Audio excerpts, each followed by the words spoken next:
Hey, what's up guys, it's Caboose XP. I'll bring you another Injustice 2 video, and I apologize for no uploads for about a week. I have a justified reason for that, and that is because I have been battling a very nasty cold as of recent. To be honest, just as of today, I wasn't even really able to speak this loud. I tried to record a commentary yesterday on this stuff that I'm going to be talking to you about today, and my voice was cracking, I was coughing like a madman, and it was just awful. But I'm feeling a lot better today, so I decided to make a video for you guys on some Injustice 2 news that has just come out recently, about a week ago. Some of you might have already heard about this news, some of you might not have. Either way, let's just get right into it. So this news comes via GameReactor.eu. The website that I'm citing in this video is going to be linked in the description so you can check it out yourself. And basically throughout this entire article that was written on this website, there are some video clips and everything. It is an interview with Brian Goodman, who is the social marketing manager over at NetherRealm Studios. They asked him a lot of questions about Injustice 2,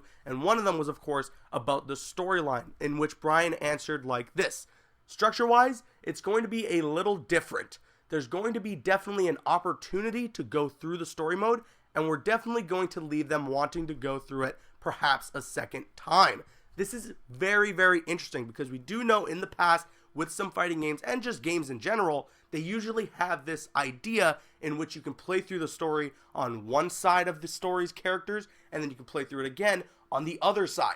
This happened, of course, with the not so great Mortal Kombat vs. DC, but of course it was a pretty interesting story idea. The structure was really cool. You can play on the DC side or you can play on the Mortal Kombat side. Inevitably the stories do collide and they go on the same path by the end of the game, but still it's really cool. You get these little character tidbits and you get the development for each side, and it's just really fun, and it adds some replay value to the game in which you can play through the story on two different sides. So that might be what we're getting in Injustice 2, as he says that they're expecting players to play through the story a second time. So what I'm assuming is it's going to be the Insurgency and the Regime, and we're going to be playing the story mode through either side of our choosing, of course bringing us back to the story by the end of the game to pick the opposite side in which we initially chose on our first playthrough. Obviously you get to play on the Regime, you get to play as the villains, Wonder Woman and whatever team that she has behind her. Maybe Superman comes back and you get to play as him through that story mode. He gets to go be that dictator again. Or you get to play through the Insurgency, have Batman and his team. Blue Beetle, from what we can tell through the character intros, is going to be on Batman's team, and all sorts of stuff like that. Seems like it's going to be very, very interesting. Now, Game Reactor also asked him some questions about some game modes that will be in Injustice 2, and this is what Brian said. He said, "We're going to have a number of single-player modes. We're really trying to round out our offerings for people who enjoy our games as single players. Of course, a whole suite of online modes as well, both competitive and potentially some cooperative modes as well."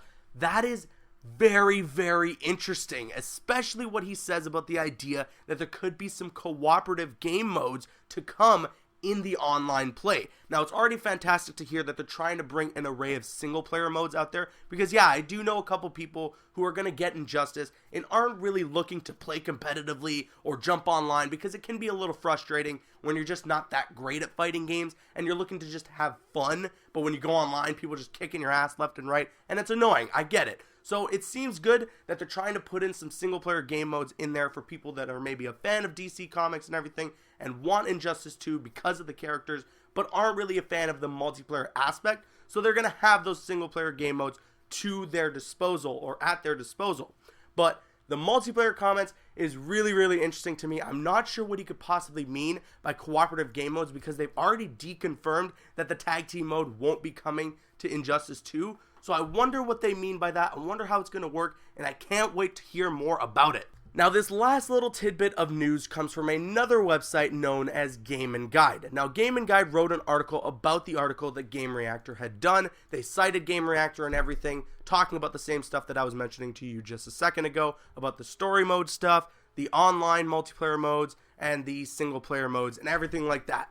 But what's interesting is, at the bottom of this article from Game and Guide, and take all this with a grain of salt, I don't know whether or not Game and Guide is a reliable site. This is just what they have in their article, and it is very interesting because it could end up being true. And this is what they say.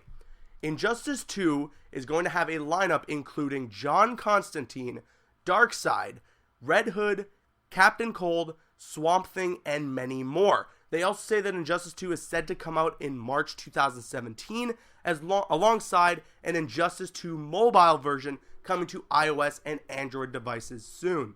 Now, a March 2017 release date doesn't seem too out of question. I mean, if you look at the track record that NetherRealm has with some of their previously released games, they usually like to release in that time frame during spring to like the opening of summer. You know, they like to release their games around April, May. So March 2017 doesn't seem too out of question, but at the same time, March 2017 is pretty damn close. Like, we're almost done 2016, guys. March 2017 is right around the corner. So if it were to be the release date of Injustice 2 and we have this little amount of characters revealed for the game, they're either trying to keep a lot under wraps for Injustice 2 or it's not coming out in March 2017 because we really don't know anything about the game. So we're just going to have to wait and see on that. But the characters that they mention here in this article definitely seem plausible to be showing up in Injustice 2. John Constantine, Darkseid, Red Hood, Captain Cold, and Swamp Thing are highly requested characters all the way from the days of Injustice Gods Among Us,